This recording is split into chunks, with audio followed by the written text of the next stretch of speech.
Hey guys, in this video we're gonna take a look at the kits for the characters Reed, Silverwing Eagle and Lady at the Lake. Reed is a character that is gonna be released in 1 week from me uploading this video at the time that Pre-Storm Protocol releases as well. So let's take a look. Please keep in mind that Reed is a 4-star character from the Plantarflators.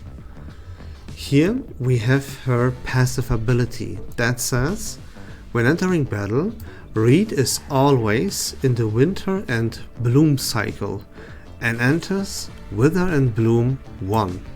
What is Wither and Bloom? Wither and Bloom is a special status with 4 stages that cycle in the order of Wither of Bloom 1, 2, 3, 4, and after Wither of Bloom 4 ends, she re-enters from Wither of Bloom 1. There are, there are 2 effects here that are not very beneficial. To boil this down is you deal less damage and you take a significantly higher amount of damage if you would suffer from the debuff Burn. Then when she enters Wither of Bloom 3, at least she deals damage, like 20% more damage, right? Where the true juicer is Wither and Bloom 4, because here her critical hit rate is increased by 20%, critical damage is increased by 30%, and damage dealt is increased by 20%. Plus, when attacked, per hit, damage taken cannot exceed 80% of herself's maximum HP. That means she cannot be one-shot. And this is something that at the end of this video I have a question for you guys. But yeah, that will be at the end of this video, so people that don't want to hear it can skip over it. Now let's take a look at her insight number 1. That says that at the start of the round, Reed advances her Wither and Bloom to the next stage, and when entering battle, increases her Moxie by 1. That's it. She doesn't have an Insight 3. Now let's take a look at her incantation number 1.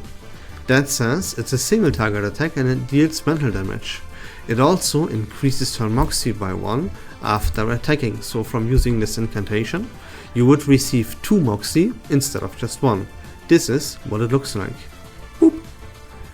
Her incantation number 2 says this is a self buff, and it advances the Wither and Bloom status to the next stage. It also dispels all debuffs and control effects from yourself. Like of course, if this is a 1-star ability, it dispels 1 debuff, it stars 2, and so on and so forth. So that if you would suffer from the debuff Burn, for example, which deals tremendous damage to you, you could dispel that from yourself. Okay, this is what it looks like. Then she has an ultimate, and here's where things get a little bit interesting, because here the ultimate says it is also a self buff, and you enter the evergreen status for 3 rounds. Remember that you, by using your incantation number 1, accelerate more Moxie than characters usually would. And now when we look at what, let's read it further. First of all, what is evergreen? What is the evergreen status? That means that the Wither and Bloom status does not change. You don't advance it anymore. And the ultimate also says that applies the Wither and Bloom status currently held by yourself to all other 3 allies, to all other allies for 3 rounds as well. That means that you can advance the Wither and Bloom status with your incantation number 2. You want to advance it to reach the Wither and Bloom status 4 as fast as possible. And if you now are in this status and you use your ultimate, then you buff your entire team with 20% crit rate, 30% more critical damage, and 20% damage dealt. That is actually not too shabby. It gets better though, because now for 3 turns, all of your allies cannot get one shot anymore. Okay, and that is it about the character Reed. Let's move on to the kit of Lady by the Lake. Please keep in mind 2 things here. This is a character that we will obtain for free in version 3.7, which is gonna be the 3rd anniversary. She's also from the Plantiflators and a 4-star character. Okay, she has a very interesting passive. We will read this at the very end. Let's first talk about her insight number 1. That says that for each stack of Decontained removed by the ultimate, at the start of the round, increase the rank of 1 random non-ultimate incantation in your hand by 1. Count that this can stack up to 3 times. Moving on to her incantations, because she's a 4-star, that means she does not have an insight 3. Her incantation number 1 is called the Composition of Essence, and what it does is, it's a 1-target attack, it deals mental damage, and it inflicts solitary state on the target for 2 rounds. Ranking this incantation up is of high value. Solitary state is damage reduction by 20%. If no other allies are on the field when this is applied, you gain an additional damage reduction by 10%. Each time the carrier acts, Lady by the Lake gains 1 stack of Decontained. Her incantation number 2 is called the College of Scenes, and what it does is, it is a buff that you can grant to any ally, and it grants that ally Cubism. Here again, upgrading this incantation is of high value. It would grant yourself and the target Moxie. Very, very good. You can make or accelerate the Moxie generation of 1 ally and by yourself as well. It's pretty good. Here, Cubism though. What is that buff? Cubism is damage bonus plus 25%. Each time the carrier actively casts an incantation, Lady by the Lake gains 1 stack of Decontained. Gaining this effect again extends the duration. Now let's check out her ultimate. That says that it's called What She Sees Within the Frame. What it does is, it's a mass attack. It deals mental damage to all enemies. For each stack of Decontained on herself, she removes shield from the target equal to 300% of her own attack stat, and causes this attack to additionally deal additional mental damage, a tiny little bit, and it removes, and all the stacks of Decontained are removed. Decontained is of course something that you can stack up to 10 times, and it enhances your ultimate, because more and more shield is actually removed based upon how many stacks of Decontained you have, and you deal a tiny little bit more mental damage as well. Okay, now comes the most interesting part here. That is her passive. This is a character, Lady by the Lake is a character that is first of all, due to her Moxie acceleration potential and due to her removing shields in a pretty good fashion, a very interesting character. But it gets even more interesting, because check this out. Within the Syndrome of Silence, everyone's favorite gameplay mode, you know, this is the Syndrome of Silence character. And here, Lady by the Lake gains the following enhancements. Upon entering battle, in the Syndrome of Silence, grants yourself AP +1. At the start of the round, you grant yourself 2 stacks of Decontained. The damage reduction debuff applied by your incantation number 1 is additionally reduced by 100% of the base effect. The damage bonus buff applied by your incantation number 2 is additionally increased by 100% as well of the base effect.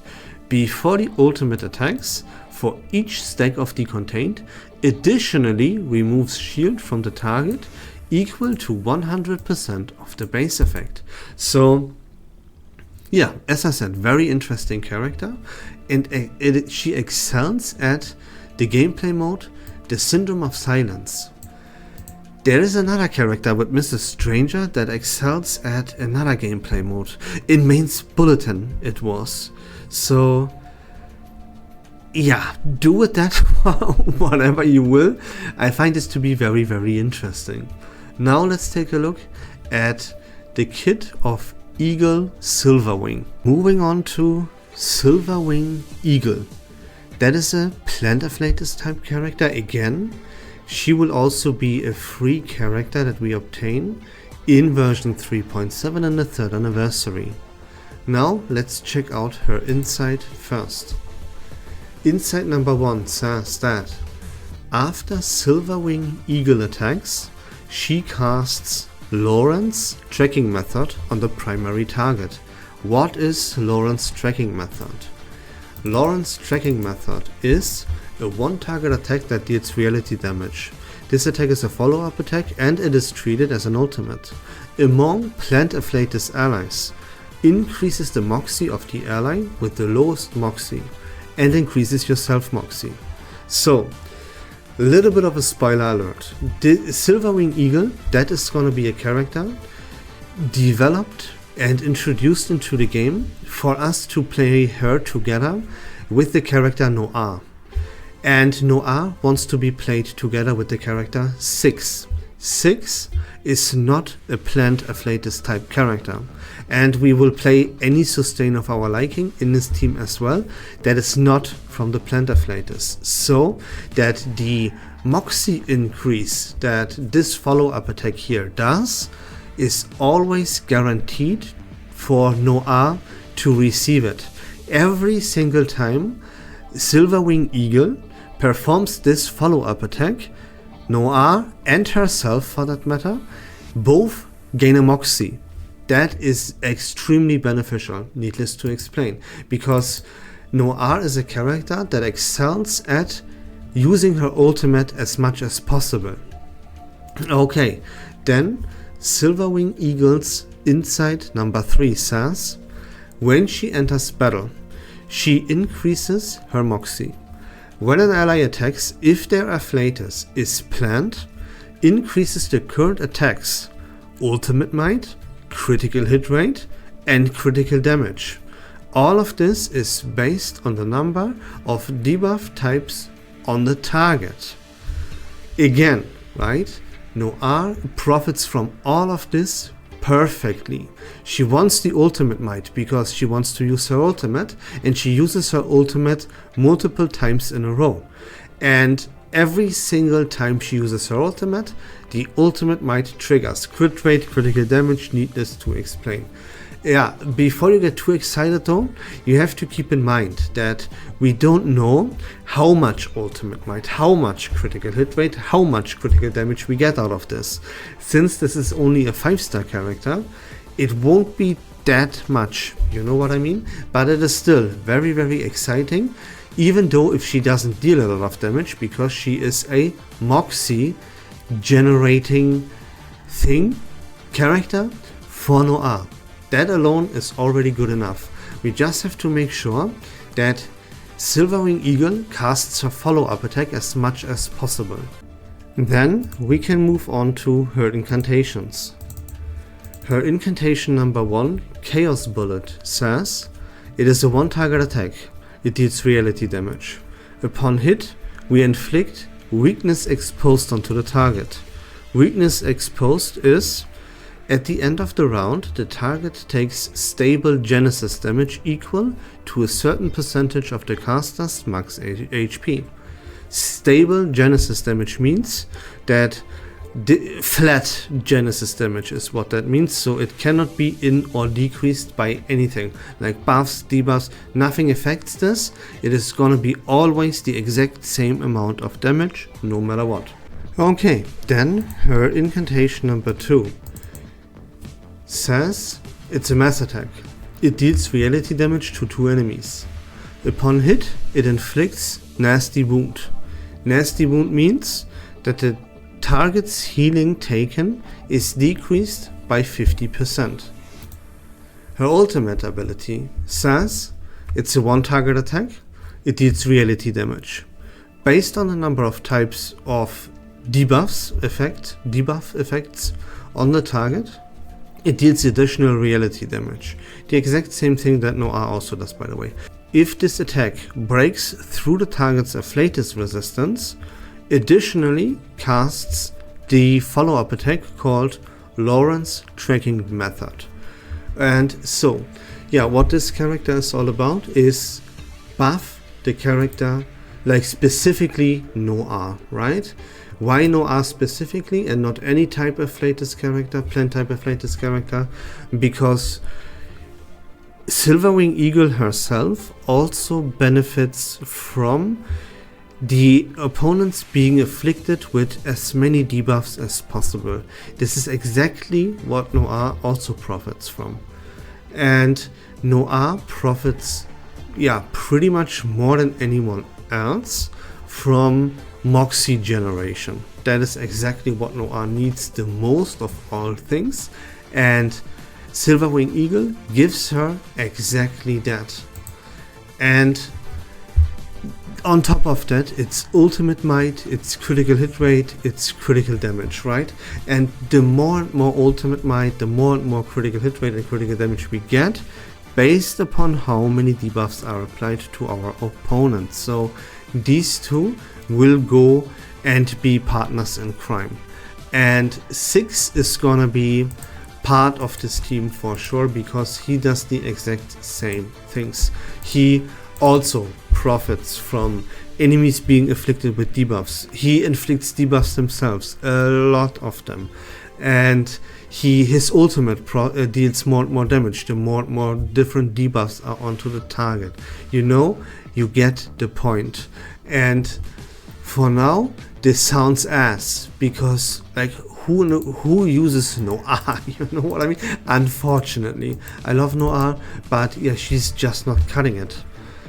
Take Silverwing Eagle as a teaser and a forewarning, if you want to call it like that, for Noir's Euphoria update. Noir's Euphoria update is gonna happen very, very soon, after the 3rd anniversary, if not even right in the next version, right? I would predict that actually, but so many characters need Euphoria updates, we never know at this point. But here you go, Noir is guaranteed to get her Euphoria soon after the 3rd anniversary, and she's gonna be played with this Silverwing Eagle and 6 for the time being at least. So that's gonna be about it for all the 3 characters' kits. Now let me ask you a question that ties into Reed's kit. Why into Reed's kit specifically? That is because she makes her entire team be not one-shottable. And this is something that the entire community nowadays values more than anything else in this game. Let me tell you a little bit of a story even as to what I'm exactly talking about and what I mean. There is this phenomenon going on ever since Skip Arena got released, that I hear this over and over and over and over again, but now recently with the release of Marsha and Tooth Fairy, and especially with the release of Tooth Fairy's Euphoria, this thing exploded and everyone is buying into it, and I don't understand it. And this is where my question comes in. Hear me out. Every time, right, especially when I make a tier list, and when I talk about Fatutu is the best sustained character in the entire game. And I rate characters also here like Robushka very, very high. I speak highly about characters like Via, for example. You know what I mean? But people are hitting me up. And yeah, Tooth Fairy, of course, is now also one of the best sustains in the entire game, obviously. But people are in disbelief. They are completely obsessed with shields. It goes as far as them saying it's everywhere. I'm 100% sure you have heard it 1,000 times by yourself at this point. And that is that Plant Prompto cannot be sustained by 2 fairy and 2 fairy alone. You need another sustain in this team. Especially what you want is Skipperina.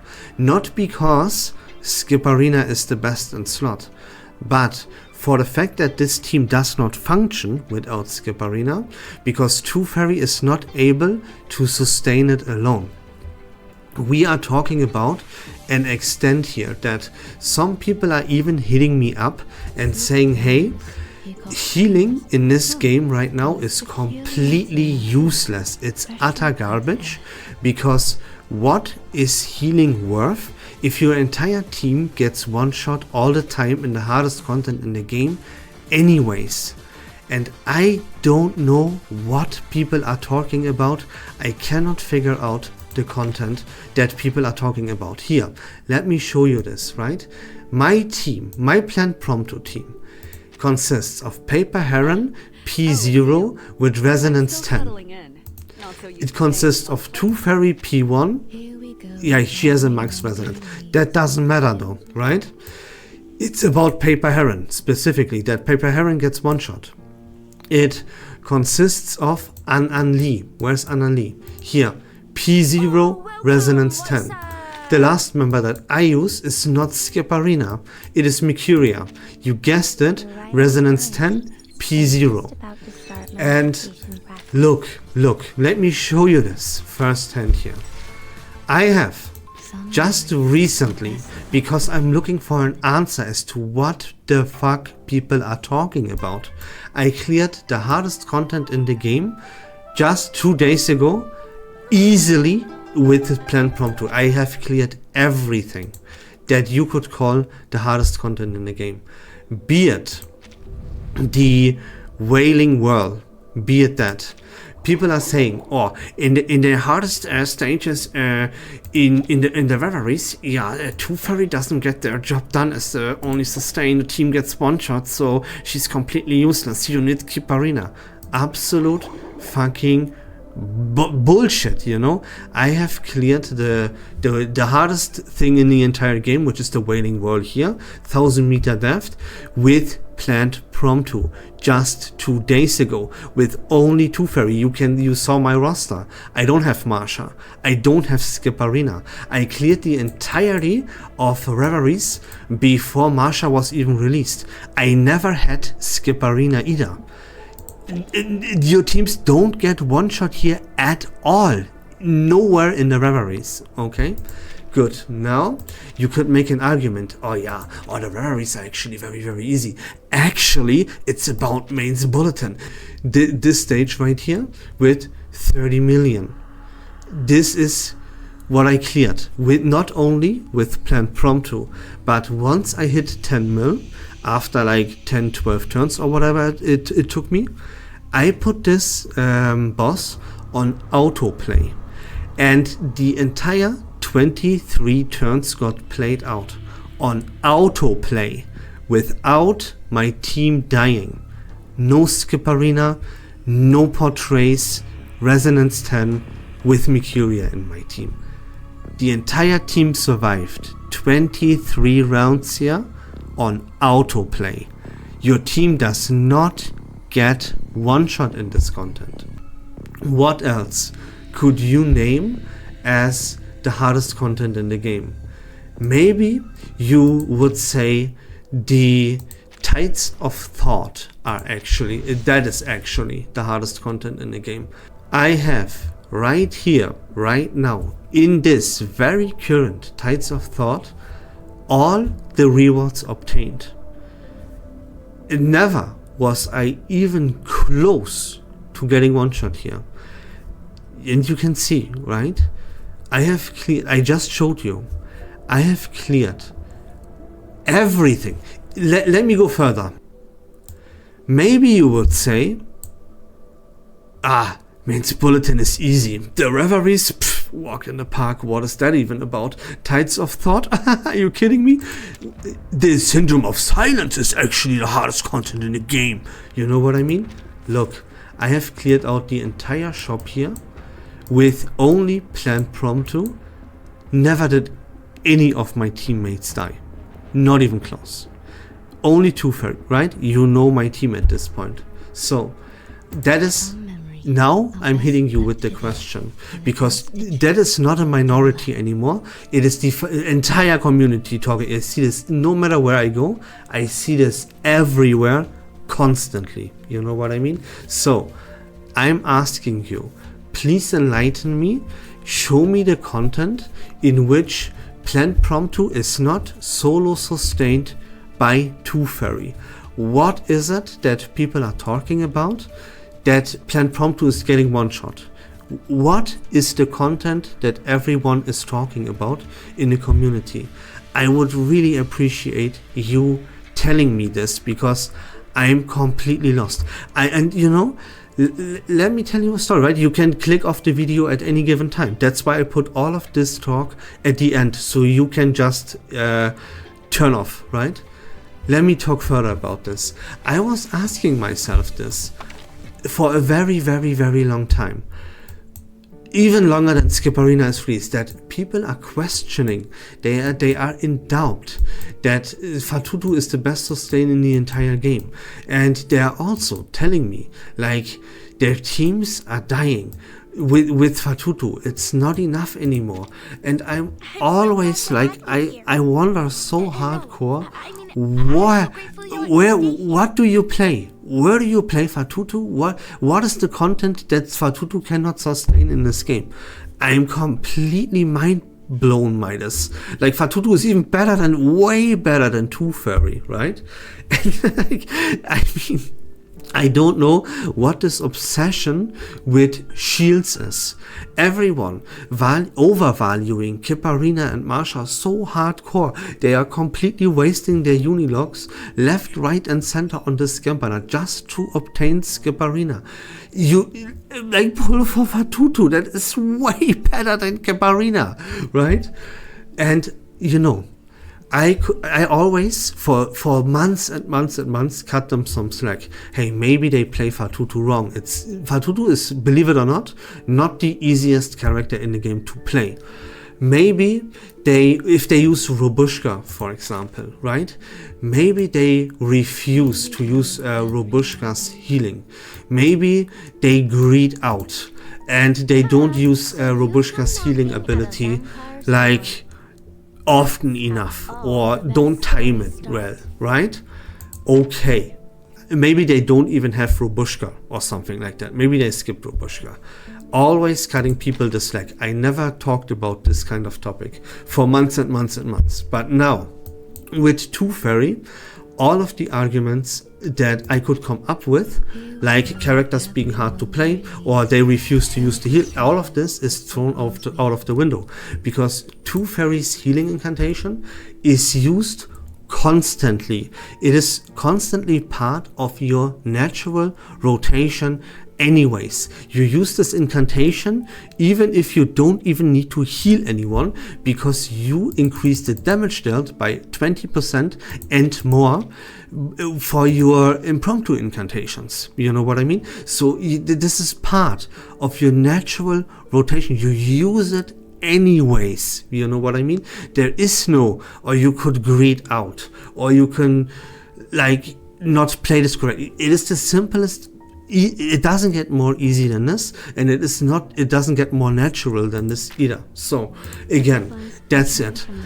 Please tell me the content where Plant Prompto cannot be sustained with solo 2 fairy P1. Please, I'm begging you, right? Even P2. The P1 doesn't even do anything to increase your healing. It just gives the AP +1. That's it. So enlighten me, please. I would really appreciate it. But that's it for me for today's video, guys. I hope this was fun and informative. If you like Reverse1999 content in general, please consider leaving a follow on my channel. I would really appreciate it. But until next time, take care of yourselves, have a great day, and we love this game.